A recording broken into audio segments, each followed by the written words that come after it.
It feels like The Sims has been with us for an eternity, yet the first game only came out in February 2000. Created by Will Wright, it followed games like SimCity and SimAnt, but it was actually inspired by a game released some 15 years prior by Activision, called Little Computer People.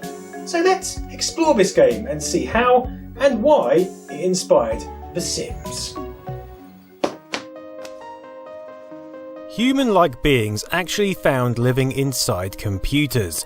Now, there's a headline to grab your attention, and that's exactly how this game was packaged to appear, like a magazine, with a headline.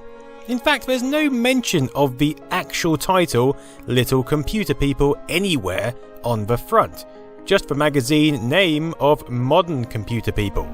On the back, the fake zine aesthetic continues with a headline and columns of text describing the contents in a brochure-like manner. In fact, this entire pack is a magazine dreamt up by Activision's marketing department to push Little Computer People as a revolutionary scientific experiment, which we can be part of using our humble Commodore 64. It's clear this is no ordinary gaming experience. But then this was Activision, and new experiences was their mantra. It's easy to write that off as marketing spiel, but it's not far from the truth. Many of Activision's titles were focused on that all-important gameplay, including titles such as Pitfall for the Atari VCS and Decathlon for the Commodore 64, both developed by David Crane. So it's here in 1985 that you might expect David Crane's new creation to be full of gameplay as well, but as we'll find out, it's perhaps not. The concept of Little Computer People was conceived by a fine musician and artist named Rich Gold, who offered it up to Activision, where it was then handed to Crane under the original name of Pet Person, based on the pet rock craze from the 1970s. The original plan was to create a virtual aquarium type experience, but the lack of interaction offered by such an idea instead opened up something perhaps a little more interesting. The Commodore 64 version, released in 1985, was the first platform to be developed, and in fact, the only platform to receive this research discovery pack. Just a few days ago, I met face-to-face for the first time with a remarkable research team, a group of highly specialised engineers and software designers. I met face-to-face with their astounding research. I met face-to-face with their absolutely amazing discovery. I met the Little Computer People. This special edition is a result of our investigation into that incredible discovery. This introduction is by Dick Neoshow, the publisher of this fine publication, peering into this amazing scientific breakthrough, reprinted from the renowned Modern Computer Anthropology research paper. The first pages give us a breakdown of what's in store, and then we get straight into the details. Well, how do you do? Here we see a photo of Sam Nelson and David Crane of Activision, along with text explaining how furious the duo, along with Rich Gold, had become with computer hiccups and glitches. The focus is on the glitches which couldn't be explained, and obviously the explanation for that is our friends, the Little Computer People. 1977. During a lazy August in California, two men hand-assemble a prototype of the first home computer. 10 points, if you can name them. 1980. A cold winter night and David Crane ponders a pesky glitch over a mug of beer. Perfect code was going in, but mumbo-jumbo was coming out. 1984. Artist Rich Gold finds himself off-key. Every D flat entered into his computer returns as a D sharp. Gold enlists the help of engineering firm James Wickstead Associates, and then Malcolm Kaufman gets involved to refer the case to Activision's research group. Incidentally, James Wickstead Associates are a design company who survive today, and Malcolm Kaufman is a gentleman who has been involved in the world of video games with various companies. He also survives today. 1985. Forces are joined and David Crane spearheads the research team. Soon after, the very first little computer person is spotted. A fully functional 2.5-story house is programmed onto disk, and the little computer person moves in. Because that's the premise here. These little computer people are already living in each of our Commodore 64s or Apple IIs or even Spectrums. Over the page we have various members of the public imagining who might be living inside their machines. Some are confused whilst others more definite, like this chap, V. David Watkins, a BMW dealer from Dallas, Texas. All depends on the machine. IBM or Apple most probably would house someone real tasteful, distinguished even. On the other hand, lower-priced economy brands would likely harbor mundane individuals prone to constant memory loss. It's truly a classic melting pot. I love being an American. We then move on to Darwin's Origins of Species and how it relates to our new electronic friends before getting a full-blown centerfold of the amazing house on a disc. You know, I really appreciate this magazine. I would have studied it for hours had I owned this in the 80s, looking at each picture, reading each section. It really helps to conjure this story, to fire your imagination about these new, tiny people. It makes it almost believable. The final page has an interview with David Crane along with the upcoming features in subsequent magazines, and at the back we have a pocket featuring the game on floppy disk, a deed of ownership for the house, and 2 instruction manuals, one in French and one in English. The manual includes basic operations, along with a section at the back to fill in the details of your LCP. So I guess we'd better set this up and coax the little blighter out.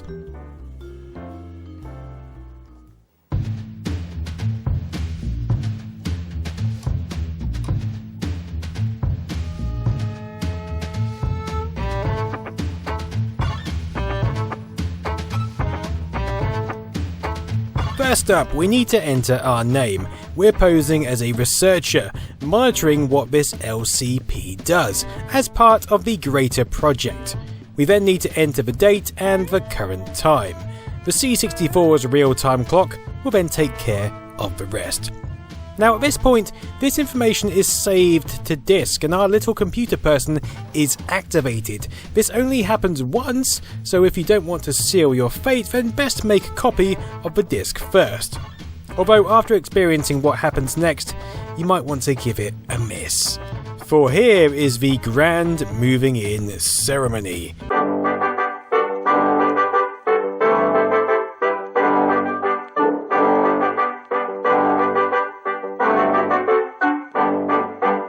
This is where your LCP comes out of the computer circuitry and discovers the wondrous house you have gifted him, loaded up to move into.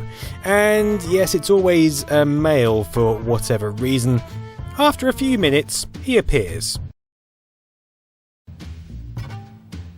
He then takes about 10 minutes to explore the property, where you can't do a damn thing.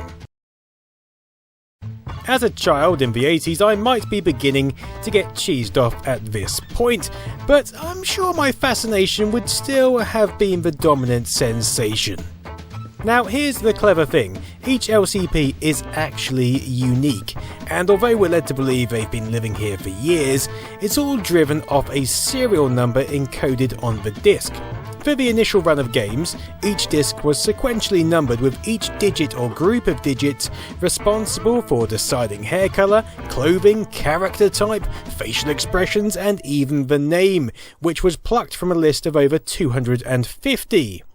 Although, due to an error, the names Patrick, Peter, Joseph and Justin appear on this list twice, meaning these are the most likely LCP names. My character looks like this, but he could quite easily look like this, or any number of other configurations. But whichever one you get, you're stuck with. I mean, mine seems jolly enough, even though he's still bloody looking around this house and I can't do a thing.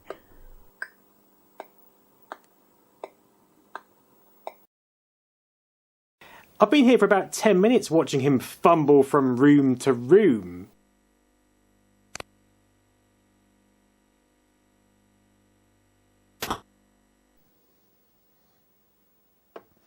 So, my chap has left the house. He's been gone for about 5 minutes. I presume he's gone to buy a dog, and I can only presume that this game pans out in... Oh, he's back. He's back. Let's see what he's up to. Who f***ing Ray? This is where the game begins. A dog appears in the house, and we can finally interact with Bobby. His name is Bobby. Okay, let's find out some more about Bobby. This should be fun.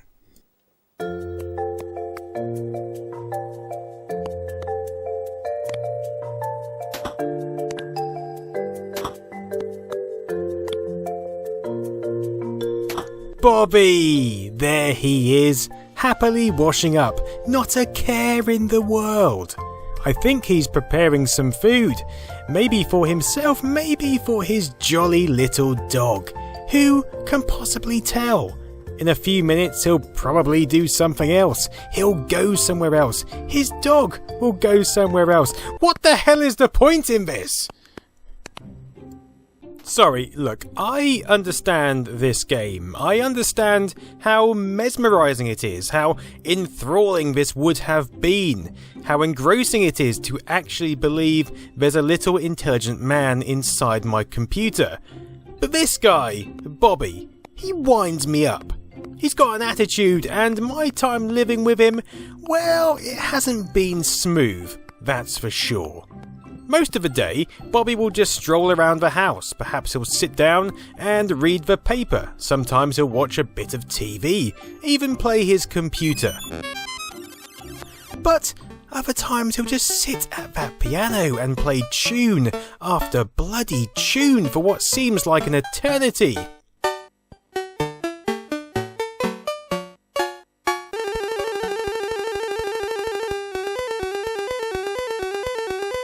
I'll be there trying to listen to 2 Unlimited's greatest hits, and yes, that album does exist, and then Bobby will just start belting out something classical. When he's bored of that, he'll fire up his record player and start boogieing to some funk number. It's endless! He just loves the rhythm, the dance, the feel of wiggly air. He can't get enough of it. Now, sure, I could turn the volume down on the TV, but what if he starts speaking to me? What if he runs out of water and needs to tell me about it? This guy gives me horrible flashbacks to the virtual pet craze in the 90s when playgrounds and street corners were rife with hundreds of the little critters all demanding attention, all needing something. Having that responsibility combined with his music is... well, it gets a bit much. I did try being nice to him. You can press Control P to pet the guy, Control W to fill up his water, Control F to send a food delivery, and even Control B to deliver a new book.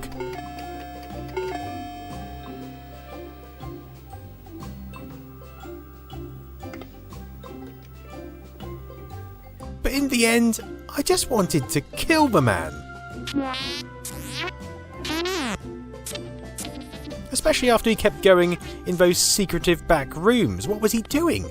Was he hiding something from me? Did he have another master back there? A whole new house side maybe, with a different Commodore 64? I couldn't be sure. So I starved him of food. I starved him of water, and I left him alone to fester. Whilst he did that, I filled in the house deed to make sure I could claim ownership of his house when he was gone. It didn't take him long to turn green and start moping around the house. He put himself to bed and he couldn't even get up again. So what did I do? Yes, I rang his bedside alarm clock and phone over and over again, forcing him to get out of bed. It was glorious. But it got to the point where I started to feel like the unreasonable one. Yeah, I started feeling guilty, and then to make things worse, he started typing me these heartfelt messages, and I honestly started feeling bad for the little guy. Plus, he wouldn't die anyway. I'd read rumours that you could kill off your LCP, but even over multiple sessions and days, I couldn't find a way. I tried neglect, I tried to poison him with excessive water intake, I even tried to burn the house down, but to no avail.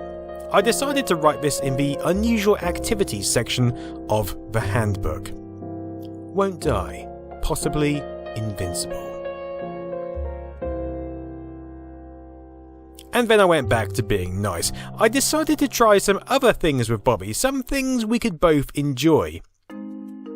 It turns out Bobby likes playing poker. He also likes anagrams, but good lord, the developers came up with some monumentally obscure words to guess. Look at this one. Can you guess it?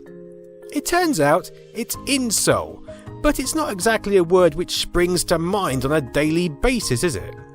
It's clear that these games were squeezed in to provide an actual activity for anyone who bought this expecting a game. You can instigate a game yourself, or if he's bored, Bobby will invite you to play. If you don't play, he starts rapping on your screen, which is cute at first, but also quite annoying after the second attempt. In fact, as well as asking to play games, you can type all manner of things to your LCP. Sometimes he'll respond, other times he won't bat an eyelid, but there's actually quite a significant list of words LCPs can understand. Their compliance is in part down to how you use them. For example, Bobby is much more happy to do something if I say please first. If I don't, then he'll probably just keep doing his own thing. And generally, if you leave him alone, he'll just get on with whatever he wants to do. He even had a bath and changed clothes at one point, which apparently is quite rare.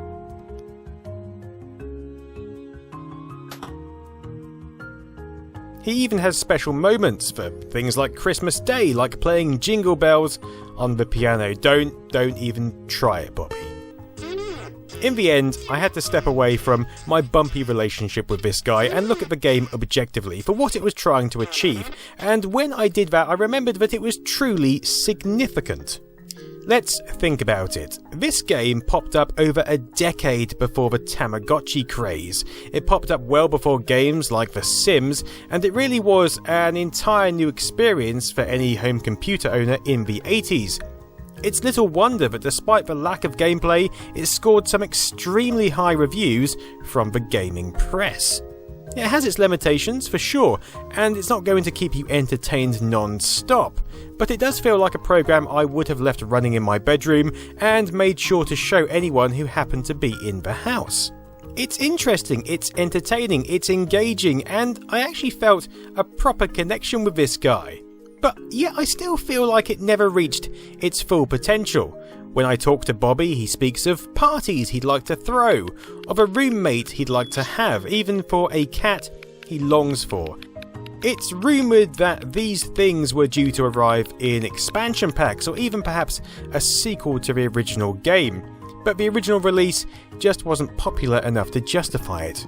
What it did spawn were cut down versions on cassette for the Commodore, Spectrum and even Amstrad CPC. These versions simply generated a random LPC on each play, nothing was saved to tape, and therefore the feeling of friendship you built up with the original version was lacking from subsequent releases. Alongside the C64 version, there was a release for the Apple II and even for 16-bit machines like the Atari ST and Amiga. But again, despite their disc form and upgraded graphics, they didn't quite live up to the Commodore 64 version, for me at least. I mean, in the ST version, he seems to be walking around in steel-heeled boots, for some reason. Over in Japan, a Famicom version called Apple Town Story also appeared, this time with a female character who gets furious when her alarm clock goes off in the morning, and to be honest, I related to her more than anything Bobby did. In a similar vein, there was also a version for the NEC PC-88, blessed with the Little Computer People name. But within the boundaries of direct descendants and naming conventions, that's pretty much as far as Little Computer People went.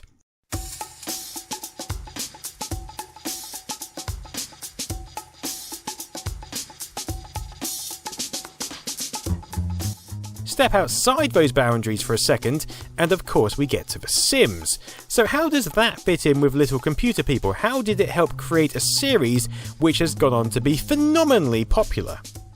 Well, it's clear it shares a number of traits with The Sims. It's like a halfway house between a virtual pet and a Sims experience. But it's a game which Will Wright, the creator of The Sims, did actually play before embarking on his human simulator.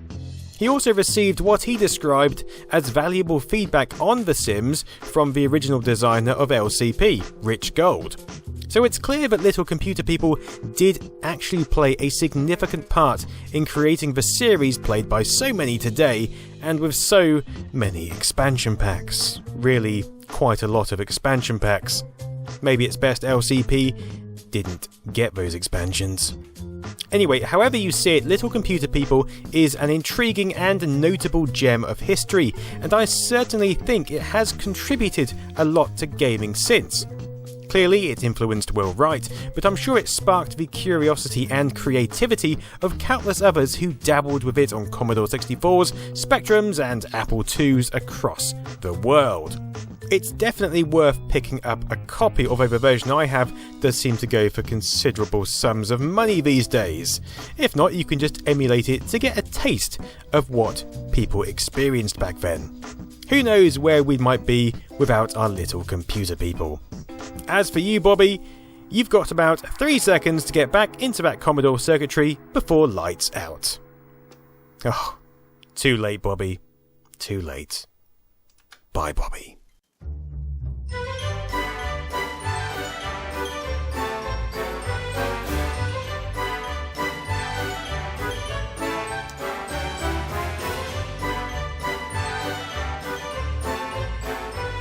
I love being an American. Oh, this game.